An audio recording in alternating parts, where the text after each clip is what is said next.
Fala galera, bem-vindos a mais um Triplo F. Ontem à noite, à meia-noite e um em ponto, eu assisti um dos filmes mais aguardados de todos os tempos e com certeza o filme mais aguardado pra quem curte quadrinhos, pra quem curte esse tipo de coisa. Então por isso hoje eu vou falar um pouquinho sobre Liga da Justiça. Então vamos lá. How many of you are there? Not enough. Do you really think that...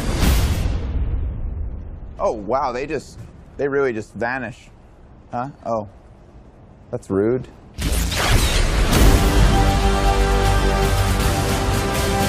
Quem acompanha o meu canal faz tempo, com certeza vai saber que Liga da Justiça foi um filme repleto de problemas de produção. O filme não só passou por extensas refilmagens, como trocou diretor, trocou compositor, teve muitos boatos a respeito da produção dele, da edição dele, e o clássico problema com o bigode de Superman. E mesmo com todos esses problemas de produção, a meu ver, Liga da Justiça é o melhor filme do universo da DC até o momento. Eu vou chamar atenção para um detalhe bem importante que eu não vi ninguém falando até agora, que muitas pessoas criticavam no Batman vs Superman, foi o fato da Warner ter se intrometido na pós-produção. Eles mandaram o Snyder cortar cerca de 20 minutos do filme e muitas pessoas criticaram a Warner por isso, que a Warner é a culpada do filme não se encaixar muito bem, da edição do filme ser meio deslocada. E eu até acho justo falar isso, mas ninguém tá dando mérito pra Warner por ter mandado o Zack Snyder fazer um filme de 2 horas. Pra mim, o ponto mais alto desse filme é o fato dele ser extremamente objetivo, dele não ter cerimônia pra nada, dele não demorar pra acontecer nada. E isso foi uma ordem direta do Kevin Tsuchihara, que é o presidente da Warner, que mandou o filme ter no máximo 2 horas. Ele falou que não aprovaria um filme com mais de 2 horas.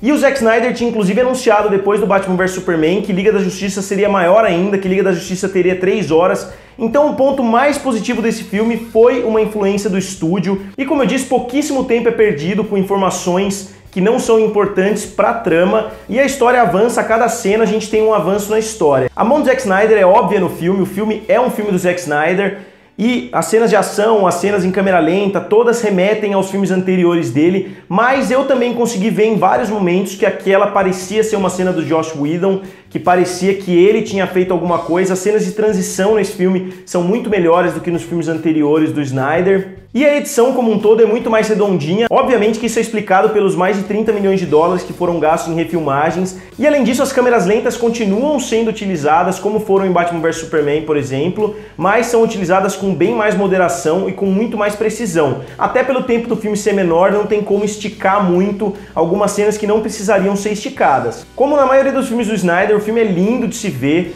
Eu gostaria de saber se o Snyder estaria disposto a dirigir um personagem que ele quisesse muito da Marvel, assim como o Joss Whedon tá fazendo com Batgirl e até com Liga da Justiça na DC, ele fez essa troca. Então eu gostaria de saber se o Snyder também estaria disposto, quando ele encerrar os trabalhos dele no universo da DC, se ele estaria disposto a dirigir alguma coisa para Marvel. Eu acho que seria bem interessante pela visão que ele tem, e com o Kevin Feige ajudando a administrar o filme ali, eu acho que ficaria um filme bem legal. A equipe é formada rapidamente e a química entre eles é bem satisfatória. Não é uma química incrível, a gente não vai falar que os atores estão muito entrosados, mas eu acho que tá certo ser desse jeito, porque os personagens no filme acabaram de se conhecer, eles não são grandes amigos, eles não são grandes conhecidos antigos, então acho que o entrosamento deles não precisa ser tão bom assim. E um fato que ajuda nesse caminho reverso que a DC tomou, de começar por um filme de todos os heróis juntos para depois explorar a origem deles, como Aquaman, Flash, Cyborg, eu acho que funcionou muito bem, porque somente 2 heróis já eram estabelecidos como heróis. Eles eram Batman e Mulher Maravilha. A gente descobre no decorrer do filme que tanto o Flash, o Aquaman e o Cyborg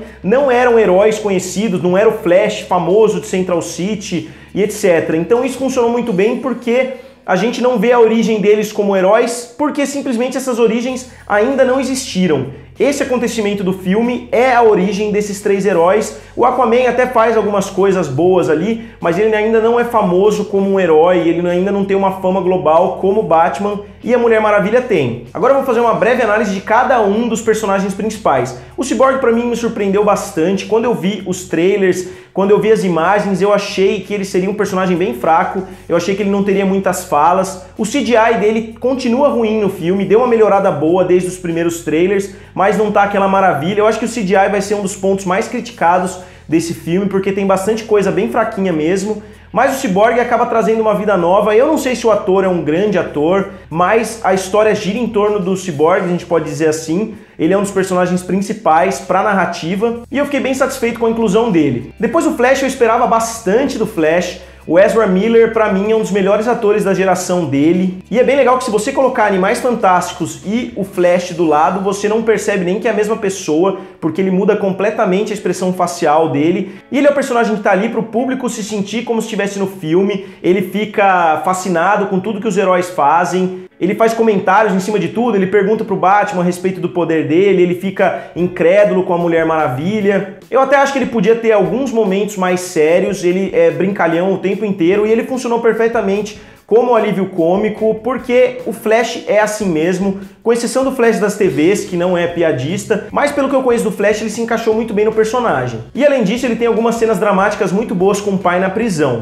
O Aquaman, pra mim, dos personagens principais, foi o mais decepcionante do filme todo. Ele não tem importância praticamente nenhuma na liga, ele não tem nada diretamente ligado à narrativa, e ele acaba sendo um alívio cômico até mais forçado do que o Flash. Eles quiseram transformar o Jason Momoa naquele Aquaman diferente, e ele acabou virando um alívio cômico meio forçado. Eu gostei bastante do personagem, as cenas de batalha envolvendo ele são bem legais, e eu fiquei bastante curioso para ver o filme solo dele no ano que vem, mas eu não acho que a participação dele tenha sido tão importante, e para mim, entre os membros da Liga, ele era o mais descartável nesse filme. E a Diana, alguns meses depois do sucesso de Mulher Maravilha, as refilmagens aparentemente tiveram como motivo também incluir o máximo de Diana possível no filme, e isso é visível. Ela é tão líder do grupo, ou até mais líder do grupo, do que o próprio Batman. Ela tem algumas cenas de ação bem legais, e eu gostei até mais dela nesse filme do que no próprio filme da Mulher Maravilha.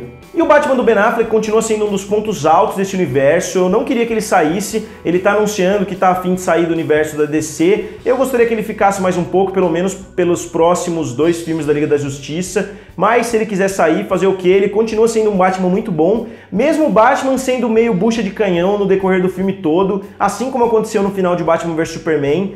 Ele não tem lutas boas nem contra os parademônios do Lobo da Steppe, então acho que ele ficou meio deslocado em termos de cenas de luta.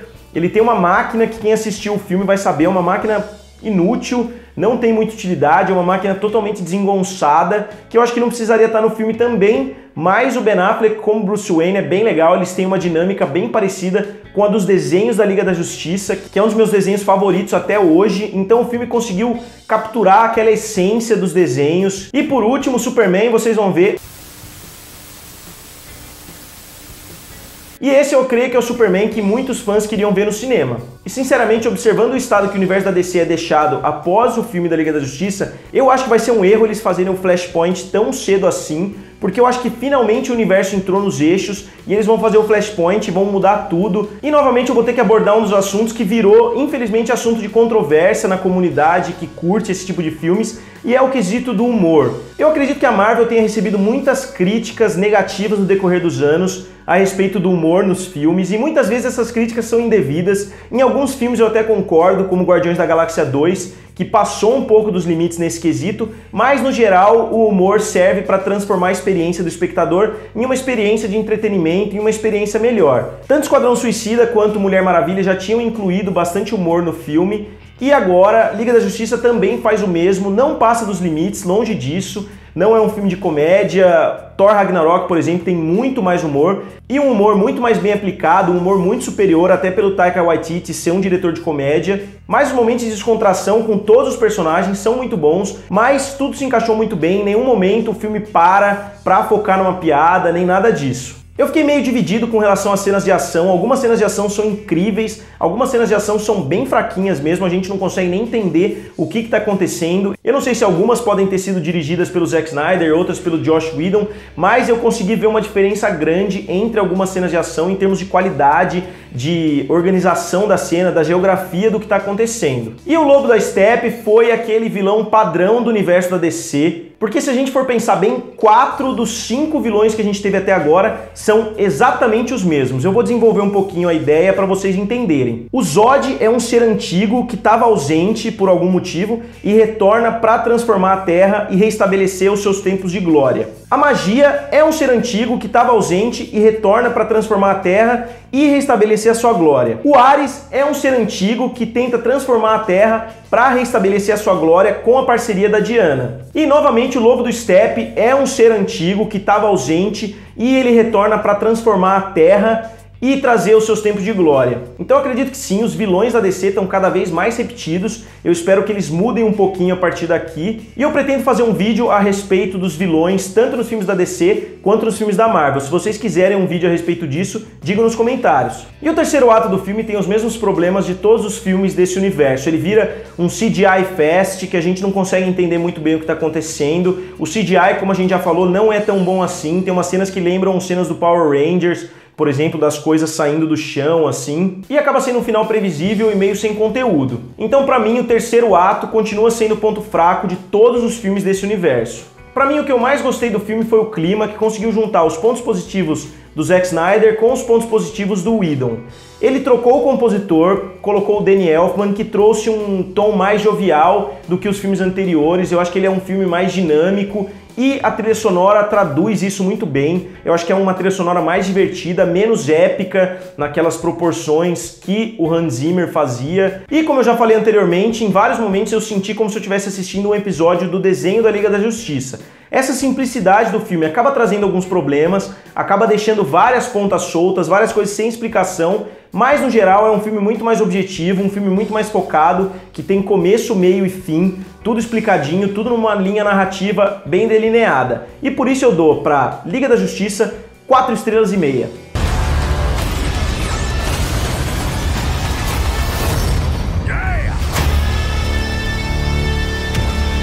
Bom, galera, eu ainda tenho muita coisa pra falar a respeito desse filme, muita coisa que eu não pude falar, eu nem citei o Superman praticamente nesse vídeo aqui. Então se vocês quiserem um vídeo com spoilers, digam nos comentários, eu vou deixar uma enquete aqui do lado pra vocês darem a nota de vocês pro filme da Liga da Justiça, pra gente criar uma nota do canal como um todo. Vocês já assistiram ou pretendem assistir Liga da Justiça em breve? Digam nos comentários, curtam o vídeo e se inscrevam no canal. Valeu e nos vemos em breve!